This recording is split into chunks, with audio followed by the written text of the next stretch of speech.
Food bloggers, hi, how are you today? Thank you so much for tuning in to the Eat Blog Talk podcast. This is the place for food bloggers to get information and inspiration to accelerate your blog's growth and ultimately help you to achieve your freedom, whether that's financial, personal, or professional. I'm Megan Porta. I have been a food blogger for 13 years, so I understand how isolating food blogging can be. I'm on a mission to motivate, inspire, and most importantly, let each and every food blogger, including you, know that you are heard and supported. We are most definitely living in a time when engaging with our audience is so imperative, and Jenny Meier brings such a great topic to the table that can allow us to do this. In 2022, she created a Substack newsletter to round out her blog, and this has given her a really good way to not only build community on Substack with followers, but also build a network with other writers and bloggers. Jenny Meier from The Kitchen Skip talks through tangible ways to build that community and build those connections through Substack. So you're going to want to tune into this. This is a relatively new platform that isn't super tapped into yet, so you can be on the forefront of this new venture. It is a great episode. I loved talking to Jenny, and I think you'll be really inspired by it. It is episode number 503, sponsored by RankIQ. Are you tired of falling through the cracks as a seasoned food blogger? It's just assumed that once a food blogger gets to a certain number of years or a certain level of traffic, that they don't need resources or direction any longer. We're good, right? No, we're not good. This couldn't be further from the truth. Seasoned food bloggers need guidance and relevant information too. There are ways to find the guidance and support we need, such as high-quality mastermind groups and retreats, but if those options don't align with your budget or your schedule, then you're kind of out of luck. We are relegated to sorting through all the information in Facebook groups when we don't know how trustworthy the sources of information even are. All of this is exactly why my friend Melissa, the blogger behind Mama Gourmand, and I have decided to put together a workshop-style summit geared specifically toward advanced food bloggers. We are gathering no more than 50 people in Denver, Colorado in May 2024 to give monetized food bloggers the love and support they need and deserve. Go to flavormediasummit.net to get all the information you need about speakers, dates, our vision for the event, and to fill out an application. This experience is going to be highly valuable and one of a kind. We cannot wait to see some of you there. Many of the spots have already been taken for this event, so if this is intriguing to you, fill out an application today. Go to flavormediasummit.net, follow the link to tickets and application, and apply today. Jenny founded Kitchen Skip in 2019 as a place to share easy dinner recipes with busy parents like herself. Almost 20 years earlier, Jenny had attended culinary school and spent years working in restaurants, cheese shops, and wine stores before she started developing recipes for food and wellness websites in 2009. Finally, in 2019, Jenny started her own food blog, and she monetized with Mediavine at the end of 2021, then started her Substack newsletter in June of 2022. Jenny, welcome to the podcast. How are you today? I'm good. I'm so happy to be talking with you today. Yay, I'm so excited for you to be here. We're going to talk about Substack, which I think is such a cool, new, relevant option for food bloggers to consider. But before we get into that, do you have a fun fact to share with us? Sure. I live in Southern California, so we have really beautiful weather this time of year. It's sunny and it's 75 degrees, so I'm sure many people are envious of it, but I actually really miss cold, wintry weather. And especially in December, it just does not feel like Christmas to me if it's 75 degrees outside. So something I like to do is I'll close all the shades in my front room to block out all the sun. And then I'll put on the TV and I'll go to a YouTube channel with like snow falling in the woods or like a cabin that you're sitting in and it's winter outside. And then I'll sit and work on my couch and I feel like it's winter, even though it's not outside.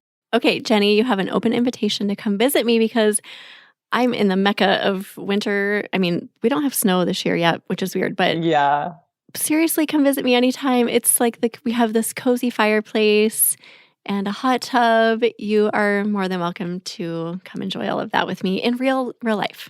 I think it's really easy when you don't live in that weather. You just sort of romanticize it. It just looks so cozy. And It is cozy, even when you do live in it. There are days when I'm like, I know most people hate this, but Yeah, I love that cozy feel. There's something just so comfortable and inviting about that. I know. Me too. All right. Well, I'll keep you in mind for future Minnesota retreats. I will accept an invitation. Yeah. Okay. Sounds good. Okay. So we're going to talk about Substack, but first, would you give us a little background of your blog, like when you started, what your niche is, just kind of a rundown on that? Okay, sure. I've always worked in the food industry. I worked in restaurants. I worked in wine and cheese stores for a long time.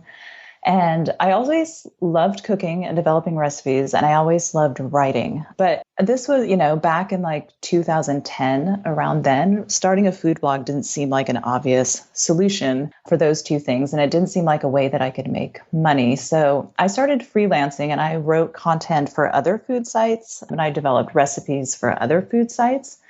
And it took me until 2019 where I finally got the courage to start my own blog. And by then, there were so many food blogs, and I kind of understood how I could get one started and possibly make money doing it. So I started my blog, like I said, in 2019. It's called Kitchen Skip, and my focus is on easy dinner recipes for busy parents. And I had two little kids at the time. And I was like, even though I love cooking and I develop recipes, I found it so hard to get dinner on the table every night. So that's what I decided to focus on for my blog. And then I was able to monetize with Mediavine at the very end of 2021. And then it wasn't until last year that I actually finally started my newsletter with Substack. Okay, yes. I love your history. Just like a not related question. Do you wish you could rewind and start your blog in 2010 when you kind of had that in your mind? Well, the thing is, like, between 2010 and 2019, I did have a couple of blogs that I tried to start, but at the time I didn't, it was really like a learning period. I'd start one and I'd work on it for like 6 months and then I just didn't have the motivation to keep going. So I don't know. I do wish I had started earlier, and I'm envious of people who got started earlier because I just think, God, I could have so much more content on my blog right now if I'd started earlier. But I think it was really the right time for me. In 2019, I was just ready and I was really excited and motivated so that it just felt really fun and exciting to post every week. And I was able to stick with it for the first time. So I think that was just the right time for me to start. Yeah, it sounds like 2010 wasn't good timing for you. So yeah, I just wasn't ready. Looking back now, I can see that, All right. So what caused you to think about Substack or think of an alternative way to reach a new audience? And how did Substack come onto your radar? Because I think a lot of people even today don't really even know it exists. So tell us how that went. So for me, it was, did not have a newsletter. And it was one of those things where I was like, I knew I was supposed to have a newsletter. And I felt really guilty about like never having one, never gathering email addresses from people. But I just felt overwhelmed by how to start one. And I think like all the marketing strategies you hear about, like sending a welcome sequence and setting all this stuff up, felt really overwhelming to me. And Substack didn't. It's very easy to get up and started on Substack. And for me, it just felt like a more personal way to start sending a newsletter and less like a marketing tool that I was using. So that worked for me. And it was really fun to just start writing newsletters. It felt very casual. And then what's also fun about Substack is you can subscribe to a bunch of other newsletters right away. So you kind of feel like you're in this community of writers. And that for me was really helpful. I needed that motivation. And it was really helpful to see what other people were putting in their newsletters and what they were writing. And so in that way, it did not feel overwhelming. It just felt really fun to get started. And I think like if there are people who are curious about Substack, the best thing you can do is just to subscribe to some newsletters and start getting them. If you don't have the Substack app on your phone, you can download that. And that's a really great way to just sort of see what Substack is all about. And just start reading other people's newsletters and you'll understand pretty quickly how it works and I think why people like it so much. Now, is Substack app free? Yeah, it is. It's free. So if you're a person who subscribes to a Substack newsletter, you can just get the newsletter in your inbox like a traditional newsletter, or you can get the app And then any newsletter you subscribe to on Substack will show up on the app for you. And so I just always go to the app on my phone. And when I feel like reading newsletters, I'll just scroll through the app and I can see all the newsletters I subscribe to and choose which ones I want to read at that moment. And then a lot of the things I'm going to talk about today, like there's sort of a version of a social media feed and discussion threads and that sort of thing. And it's really easiest to participate in all of those things if you have the app on your phone. So the app is good to start with just perusing through others. Maybe you could even find some food creators to just see what they're doing. Yeah, that's what I did first. I got on Substack and I just subscribed to other food newsletters and started seeing what other people were writing. So that's a really great way to start. Now, you did this in place of creating an actual newsletter through like MailChimp or ConvertKit or anything like that. So this is your sole place for gathering email subscribers. This is, yeah. And I know some people have it as like their sole newsletter. And then there's some people who kind of use it in tandem with another marketing platform. So you could still send out newsletters using any other platform and then use Substack just sort of to supplement it. And I've seen people too that use Substack as a place to sort of grow community and communicate with people in addition to their newsletter on another platform. So you can just do Substack or you can do Substack and something else. So you have if options. You want to. You have options, yeah. And I think likewise, probably unlike a lot of food bloggers, I'm actually not on social media at all. Like I don't post anything on Instagram or TikTok or anything.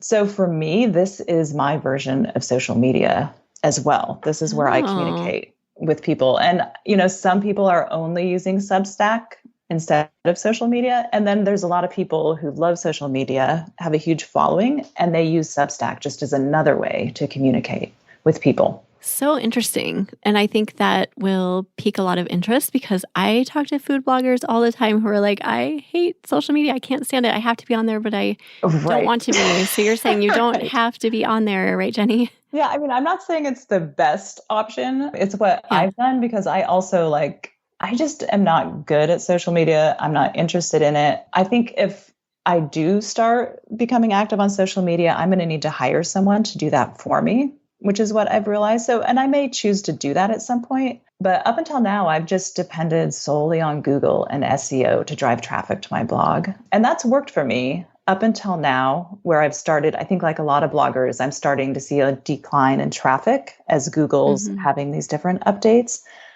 So I feel really motivated now. Like I can't just depend on SEO and Google anymore. I do need to have some other way of building a community and some other way of driving traffic to my blog. And if that's not going to be social media, then it's possible that Substack could be that thing for me. And that's what my goal is for next year, just to lean a lot more into Substack, spend more time on it, and really try to develop a community and another source of income that I could depend on. Developing a community is so important. And I think it's never been more important to do that. Those words are like, yes, I absolutely need to do that in 2024 and beyond. So this is such a relevant and timely discussion. I'm not on social media. Like in a lot of ways, that's great. But I do feel the lack of a community around my blog. I do sometimes feel like I'm just sending recipes out into like a black hole, you know, where you're just sending them out there and hoping someone's reading them.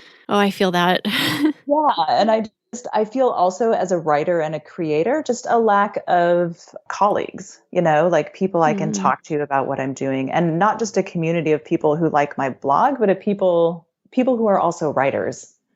And, you know, and have found that on Substack as well. Yeah, this is so great. So you have options or ideas for building community with subscribers, so people who follow you. And then you also have ideas for ways to network with other writers and bloggers like you talked about. Right. Yeah. So do you want to talk through your 3 ways to build community with your subscribers first? Sure. I think like the easiest way is through reader comments. And what I like about Substack is they make it really easy to insert a link or a button into your newsletter that says like leave a comment. So you can, like, I'll ask a question like, hey, I'm baking Russian tea cakes this week for the holidays. What are you baking? And then immediately below that, there's a button people can click on to leave a comment and comment on what they're baking. Or they can easily comment on anything that you write about in your newsletter. And I think for me, this turns the newsletter more into a two-way conversation rather than just something you're sending out to your readers every week. And then you may never hear anything back from anyone who received it.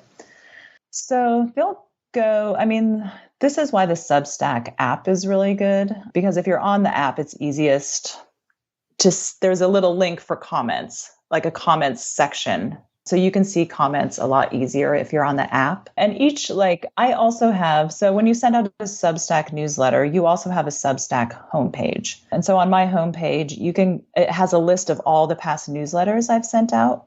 And if you click on a past newsletter, at the very bottom, there's a little icon for comments or a little link that says see comments. And then you can see all the comments that people have left for one particular newsletter. Or you can, at the very bottom of every newsletter, there's a little comments icon that you can click on and you can leave a comment about the newsletter.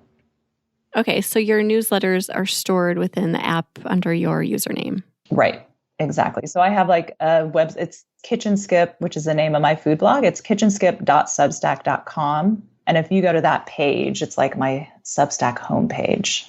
And you can see all my newsletters and comment on any of them and that sort of thing. Okay. So does this translate to blog traffic? Can you send people to your URLs? Yes, mostly that's what I use my Substack newsletter for. I'll feature one recipe or a couple of recipes in the newsletter, and they all link back to my blog. Okay. And then I also, in the past 6 months, started a paid subscription. And for my paid subscribers, they also get some recipes each month that aren't on my blog. They're just exclusive recipes that I only make for my Substack paid subscribers. And those type of recipes are the ones I don't think would get any traffic on my blog. There's no way I could compete for them SEO wise, or maybe it's not really in my niche. So it's kind of a fun way for those recipes you really want to create, but you don't think they're going to do well on your blog. You can share those with your readers on Substack, but also you can send people back to your blog to find recipes. Okay. That's what I thought. And then how many newsletters do you send out, both unpaid and paid? I send out a weekly newsletter every Thursday, and that's my free newsletter.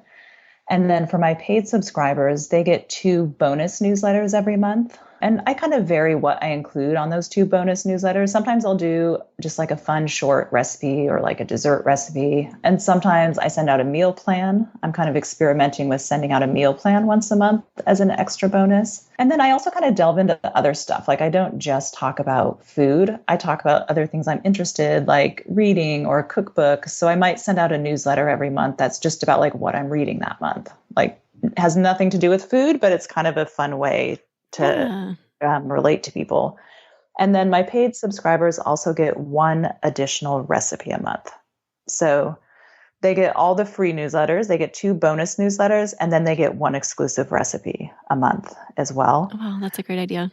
So I think it's something you kind of have to play around with. There are people on Substack who provide a lot of content for their paid subscribers. And there's some people who send out less. I really had to find a balance of what was realistic for me, what I actually had time to send out each month. So that's what I'm doing right now. And I might change that in the future, but that's working for me right now. So your first point, just reader comments, really engaging with those and getting some engagement going with your subscribers. What are your other ways to build community with your subscribers? There's another way that you can communicate with people in between your newsletters, and it's called a discussion thread. And it's easiest to participate in discussion threads if you have the app, and that's how you're reading your Substack newsletters. So a discussion thread is different than comments because it's usually done for a shorter period of time and maybe live. So meaning every Friday at 3 p.m., I could start a discussion thread and say, hey, what's everybody meal planning for next week? For the next hour, I'll be here answering your questions about meal planning. And so people can write in on the discussion thread and say, here's what I'm cooking, or I can share recipe ideas with them. And that will only be for from 3 to 4 o'clock on Fridays. Or I saw another writer start a discussion thread just yesterday, and he said, I'm on an airplane right now. I'm just going to be sitting here for an hour. Let's have an Ask Me Anything session. For the next hour, just you can ask me any question you want. So there's a lot of different ways you can use it. I also saw some food writers on Substack get together and they hosted a discussion thread right before Thanksgiving. And it was kind of like a turkey hotline, where you could write in for 2 hours and ask questions and they would answer them about what you were cooking for Thanksgiving. So it's a fun way to kind of communicate with people in more of a live fashion. And I've kind of been thinking about it lately as a way that you can establish yourself as an expert, because you're hosting this discussion thread and people are writing into you, as an expert on a specific topic. So that's how I've been thinking of using it in the future. I actually have not done this yet, the discussion thread, but it's something I'm going to start trying next year. And you could get so creative with that. There are so many different avenues that you could show up and talk through, right? I mean, especially with food. I mean, you could talk about anything with food. Yeah, I think you could do, like I said, people can ask questions about holiday baking. You could just start a discussion thread about what is your biggest dinner time challenge right now and talk about that. And I like the idea that you could host a discussion thread with another food writer on Substack. So you could do it together with someone and you could both answer questions at the same time. That sounds really fun. Oh, that's a great way to tap into other people's audiences too and hopefully gain some new traction. There's a lot of sharing of audiences that goes on Substack. And I find that, a lot of writers there, it's more of a collaborative rather than a competitive atmosphere. So that's really nice. Okay, that's cool. You'll have to let me know once you do that, because I'm curious if you are invigorated by it or if you're like, oh, that wasn't for me, and how it goes. Yeah, I will. Yeah. I will. Hello, awesome food bloggers. I'm going to hop in really quick here to chat about RankIQ. You may have heard me talk about this keyword research tool a lot over the past few years, and there is a reason for it. It is such a great tool, and most importantly, it has helped me to grow my blog traffic by leaps and bounds. Before I started using RankIQ, my traffic had been stagnant for quite a while. I had dabbled in other keyword research tools, but just never got my footing with any sort of productive strategy. Almost immediately, I saw increased blog traffic after starting to use RankIQ. After years of seeing no growth, in fact, traffic declines much of that time, this was music to my ears, so I approached it with the mindset, do more of what is working. I have been using RankIQ consistently for 2.5 years now, and I have seen significant traffic growth every year since. Looking at my analytics right now, I'm doing a comparison. Traffic this year, January through present, compared to the same period the previous year, my overall traffic is up 85% year over year. Last year, the same comparison was in the ballpark of 50% up year over year. And the previous year, it was something like 65% up. Want to see a traffic explosion on your site too? Go to rankiq.com to get started. Now back to the episode. And then what is the last way to build community? So the last thing you can do just to communicate with your subscribers is there's something called a chat feed. And it's basically like a social media feed where you can post photos. It looks a lot like scrolling through Facebook, but it's only something that your subscribers can see. And you can limit it so that only your paid subscribers see it or all of your subscribers. And that's actually something with the discussion threads as well. They can be open to all of your subscribers, or you can limit it to just paid subscribers. So that can be an added perk that you offer if you have a paid subscription, that people can participate in the discussion threads, or they could see your chat feed if they're a paid subscriber. And for me, especially since I'm not on social media, this is a place for me to just post photos of what I'm doing on the weekend, or I'll post what I'm cooking for dinner that night. Just really casual pictures about my life so that people can just get to know me better outside of the newsletter. Like today, my kids are making gingerbread houses. So when they're done, I'm going to take a picture of the gingerbread houses and I'll put that on my chat feed. Oh, perfect. And this is ongoing, right? Like Facebook, once it's there, it stays. It's not like it disappears. Okay. Yeah, it stays there and people can scroll through it. And I like that you can control who sees it. So if you do want to keep things fairly private, you can just have your paid subscribers view what you're posting. I didn't know about the discussion thread and chat features, so that's really cool. And then how much traction do you get from that? I mean, I don't know how many Substack subscribers there are. So I don't know if this translates to a lot of traction or if it's like, how worth it, I guess, is it? I think it's kind of something people are figuring out in real time right now. And you get, just like any sort of social media, you're going to get out of it what you put into it. So up until now, I haven't been super active in using these different ways to communicate. So I'm just starting to get into it. And it is something you have to keep up regularly. And I think it grows slowly over time. I have seen bumps, like when other writers will mention my newsletter, then I do see like a little bump in subscriptions. And just like sometimes you'll start a discussion thread or ask a comment and like nobody comments, so it's like you're not always going to get a huge response. But then when you do get responses from people, it's really great. And it feels really good to kind of start building that community. But I think it does take time. There's people on Substack who have come to Substack already having a huge social media following. And I think for them, it takes off really quickly. And then, there's other people like myself who I'm just starting at the very beginning, building a community. And so I think it's going to build slowly over time and you just have to be patient with it. As with anything else, right? Yeah, exactly. Patience, consistency. Substack is great, but it's not like you're going to have overnight success. You have to put time into it. Does this translate to, significant traffic for you and or monetization? I know you said that you have a paid subscription. Yeah. Is that like pennies? Are we talking like substantial dollars? What is that? You don't have to tell me exactly, but... Oh, that's okay. I think in terms of like driving, so, there's two ways. One way is I'm trying to drive traffic back to my food blog where I still earn the majority of my money. And it's not driving, my newsletters don't drive a huge amount of traffic to my blog, but they do drive traffic. And I think they just help in making people aware of my blog and more likely to go to my blog whenever they're looking for a recipe, just like any newsletter you would send out. Mm-hmm. And then in terms of the subscriptions, I think for me, it's building slowly. Like I'll say, I guess I started my paid subscription probably like 8 months ago. And at the end of this year, I think I'll have made somewhere between like $400 and $500 from paid subscriptions. Yeah, it's not nothing. It's not nothing. It's not, it's definitely not anywhere close to my main source of income. But I do see a lot of potential to grow that over time. So I think there is a good opportunity to make income from it and not just depend on ads on your blog. And there are a lot of people on Substack who are making a full-time income. They have a lot of subscribers. They put out a lot of content. But I think it's like you do have to have a lot of subscribers if it's something that you want to be a substantial amount of income. Because most people, a subscription is usually around like $5 a month. And people can just pay a year, get a year subscription in one chunk, or they can pay the $5 a month.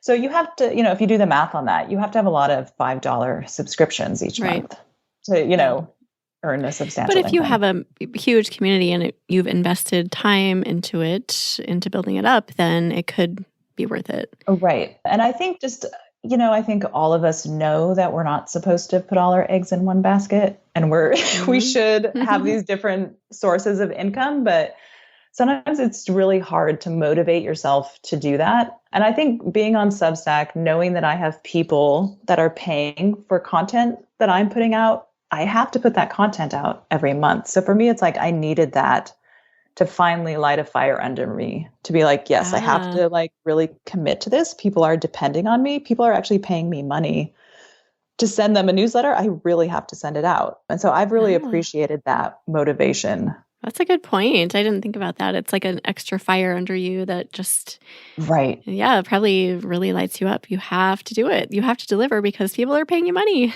Right. Exactly. And I know, I think all of us want, like I said, we want to be doing all these other projects, but we're also busy and we have so much work we're already doing on our blogs that it is hard to start that other thing unless you're really motivated and you have to do it. Okay, that's all great. So great advice for building community with your subscribers. Now let's move on to ways to network with other bloggers and or writers, because I think this is a really important piece of it too. So what do you have for that? Yeah, this has been really fun because you just meet, I mean, there's all sorts of there's writers writing on every single topic you can think of on Substack, but there's also this sort of subcategory. There's a lot of food writers on there. So I've subscribed to a lot of food newsletters, and there's a lot of big names out there like Smitten Kitchen has a newsletter that she sends out. So like people's names that you're immediately going to recognize from the food world. And then there's like lots of other blogs that I've discovered that I didn't know about because they have a Substack newsletter now. One thing you can do, it's called recommendations, and it's pretty much exactly like a blog roll. Remember a long time ago, people would have blog rolls and they would just list other blogs. So you can, like, if you go to my Substack homepage, there's a list of my recommendations. So it's other Substack food newsletters that I like reading. And then hopefully other writers will feature you on their list of recommendations. So it's a good way to just find other newsletters and have people discover your newsletter. So go to a trusted source and just see what their recommendations are. Right, exactly. Yeah. And Substack has a lot of you can see your stats on your own Substack dashboard when you go in. So you can see who else is recommending you and how many people have come to your newsletter to subscribe because of other recommendations. So it's fun to see how people are arriving at your newsletter. All right. What else do you have for networking with other entrepreneurs or bloggers? Substack also has basically is a social media feed that's just for Substack writers. And that's open to everyone on the platform. So earlier I talked about the chat feed, which is only for your own subscribers. The notes feed is for everybody on Substack, and it's meant to help you discover everything that's being published on Substack. So you can see what other people are publishing, and it's really encouraged on Substack to promote your own writing. So when you put out a newsletter, you could post it on the notes feed and say, hey, this is what I'm posting this week. Check out my newsletter. And then you can also, if you read a newsletter that you like, you can post that on the notes feed and say hey, check out Megan's newsletter she wrote this week. I think it's really great. And that's encouraged as well. It's been just really nice to see writers promoting other writers. And that happens a lot on Substack. And this notes feed is a way that you can see who's helping to promote who. Have you made good connections with people through the notes feed? I have just started to. And I mean, I've made most of my connections on Substack just by subscribing to other people's newsletters. And then I start commenting on their newsletter. Another good way to connect with people is to recommend their newsletter. So if I read one I like, I'll recommend it. And then they'll get a little note that says, hey, Jenny recommended your newsletter. So it's just a good way to open lines of communication with other writers. And yeah, it is really cool. If someone recommends your newsletter, then you're you want to go check out their newsletter, So. Right. Yeah. Have you found that there are a lot of bloggers and writers on Substack? Yeah. I mean, I think I'm finding more every day. I feel like there's a lot of people who are just coming to Substack now and starting newsletters. So it's definitely not something where you feel oh, I've missed the opportunity to do this. I think it's still sort of a new thing. And a lot of people are just newly starting on it and starting to use it. Yes, definitely. I mean, I've only heard a few of you who have explored this and been brave enough to figure it out. So I do think it's very new and it's something worth exploring, which is kind of cool, right? Because we often we're like, oh, I missed the boat on that. Right. I'm too late on that. It's too saturated now. I'll try the next thing. So here you go. Here's the next thing. And I think just like I did, it's pretty low stakes if you start just sending out a free newsletter on Substack. It's just try it out and see how it goes for you. And if you really like it, just start a paid subscription, or you can start one, but you can start it on your terms and offer whatever you want to offer, whatever you feel like you can actually handle doing. So it's pretty easy to start on it, and just check it out. Start simple and go from there if you feel inspired. Exactly. Yeah. So what is your last way to network with other bloggers and writers? The last way is just kind of what I touched on when we were talking a few minutes ago, is just being able to easily collaborate with other writers. Something I want to start doing a lot more of next year is reach out and ask other writers to contribute to my newsletter. One section that I include on my newsletter each week, I talk about what I made for my family for dinner every night of the week. And so what I'd like to do is reach out to other food writers and say, hey, can I feature you? And can you tell us what you made for dinner last week for your family? Or I want to reach out to other food writers on Substack and say, hey, can I feature one of your recipes in my newsletter? And then maybe I can feature one of my recipes in their newsletter. And I think there's just a lot of ways that you can collaborate and get your content in front of a new audience. Yeah, that's creative and probably pays off too. If people are asking you for their advice, that's valuable. Right. I think so. And I think, like I mentioned before too, you can get together with another food writer and host a Q&A session. So you could do like a discussion thread. You and I could get together and be like, hey, Megan and I are going to have this discussion thread about holiday baking. We'll answer together. We're going to answer any questions you have. And again, it's like, so people that subscribe to your newsletter might join the thread. People who subscribe to my newsletter will join it. And then you get more eyes in front of your content. You kind of get to establish yourself as an expert. And then you just get to know other people who are on Substack and kind of figuring it out and just collaborate and work together. In a world where we just really need to focus on community, and we know this, and there's this ever increasing importance put on this, I think this is so relevant and intriguing. And I hope that others check it out. I don't know. I think it's a no-brainer. Like what you said earlier, start simple. Just send out a free newsletter, see what happens, and maybe it'll grow, maybe it won't. Right, exactly. And I think, like I mentioned at the beginning, like if you just want to take one little step, just subscribe to some other Substack newsletters and start reading them.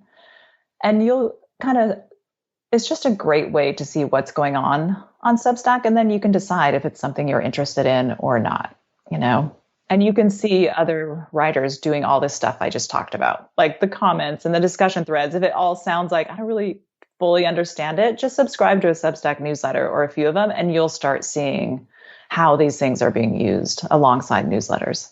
Right. Let them be your guide, kind of. Right. And just, yes. Yeah. I was curious what your goals are with Substack in the next year, coming years. Well, I think for next year, like I mentioned, that I've really put all my time and energy into my food blog because that's where I've been earning most of my money. But seeing that like traffic on that is not as reliable as it once was, and even has been declining the past couple months. For me, my goal is to actually spend more time and effort on Substack and know that that's going to pay off in the long term, and just try to get more paid subscribers. And then I guess I have a couple goals. I would like to get more paid subscribers. And then I also do want to just connect with more food bloggers and food writers, because I'm someone who's like, because I wasn't on social media, I haven't really connected with a lot of other food bloggers. And I feel like I'm just like at home alone. You know what I mean? Like I said, I don't have colleagues, and I listen to your podcast and I listen to other podcasts, and, I'll go on Food Blogger Pro on Facebook, but it's like, I don't really leave comments on there. So I've never really connected with other food bloggers, or I felt like a little bit shy about just emailing someone out of the blue. And here on Substack, it just feels a lot easier to connect and send people messages. So I'm looking forward to doing that. And I think I'm just looking forward to also, like, because I'm now sending out a weekly newsletter and all these other newsletters, it's helping me just become a better writer and feel more confident about the craft of writing and connecting, and also like marketing in, kind of realizing like, oh, I'm actually doing marketing, that's in a fun way and not an intimidating way. So I think that's my other goal, is just to become a better writer and keep working on the craft and stay committed to sending out these newsletters. I love your goals. And I love those kind of sideline benefits that you don't necessarily anticipate, but that pop up like, oh, I am getting better at writing. I'm getting better at marketing. I love it when that happens. Right. Yeah, I do too. Because I think like marketing always felt like, ugh, I can't do that. Yeah. And then as you start doing some of these things, you realize like, oh, this is marketing. Yes. But it's fun. It's like, I know I had that same realization maybe last year. I don't remember exactly when, but I've always had it in my mind, like, I hate sales. I hate marketing. And then I had one day where I was like, Megan, you are marketing. You are a salesperson. I was like, oh my gosh. Right. And you're really good at it. I am. I'm doing it. I've learned from you so much. But yeah, that's really cool and kind of one of the side benefits that you will see when you dig into something like Substack. So Yeah. so cool. Is there anything we missed, Jenny, before we start saying goodbye on the topic of Substack? I don't think so. I mean, I would just say like if there are people listening right now that are on Substack, I would love to connect with them. Or Awesome. if, people just want to subscribe to my newsletter, like I said, it's a great way where you can just kind of see what I'm talking about today, what I'm actually doing. And I would love to connect with people that way as well. But mostly just like give it a try.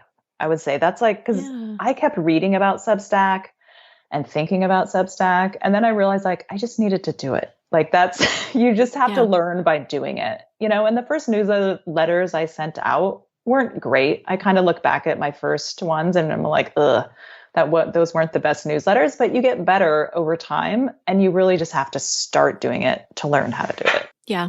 Oh gosh. Yes. Everyone get started. Take Jenny's advice. Just check out some other people and see what they're doing to get motivated and inspired, right? Yeah. Yes. Well, this was such a pleasure. Thank you so much for delivering all of this information on Substack and for inspiring us, Jenny. Do you have a favorite quote or words of inspiration to leave us with today? I do. And I'm realizing it's kind of just what I was talking about a minute ago. I think what I have repeated to myself most often during like my whole blogging journey is just keep moving forward. I feel like it's so easy to be discouraged and to feel like other people are doing more than you or better than you. And I think it's okay to feel discouraged for a couple of days, but then you just have to pick up the work and like just keep moving forward.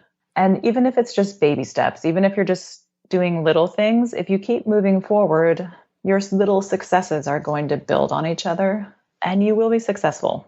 So I think that's my advice. That's kept me going all these years. Oh, it's like the theme that we should all carry with us. No matter what we're working on, those little steps, they count, right? Yeah, they do. They really do. Yeah. Awesome. I love this. Great way to end. We'll put together a show notes page for you, Jenny. If you want to go look at those, head to eatblogtalk.com/kitchen skip. Tell everyone where they can find you, Jenny. Well, like I said, since I'm not on social media, it's pretty easy. You can just go to my website, which is kitchenskip.com, and you can sign up for my newsletter from that website. Or if you want to check out my Substack homepage, it's kitchenskip.substack.com. Everyone go check it out. And just thanks, Jenny, again for being here. And thank you for listening, food bloggers. I will see you in the next episode. Thank you so much for listening to this episode of Eat Blog Talk. Please share this episode with a friend who would benefit from tuning in. I will see you next time.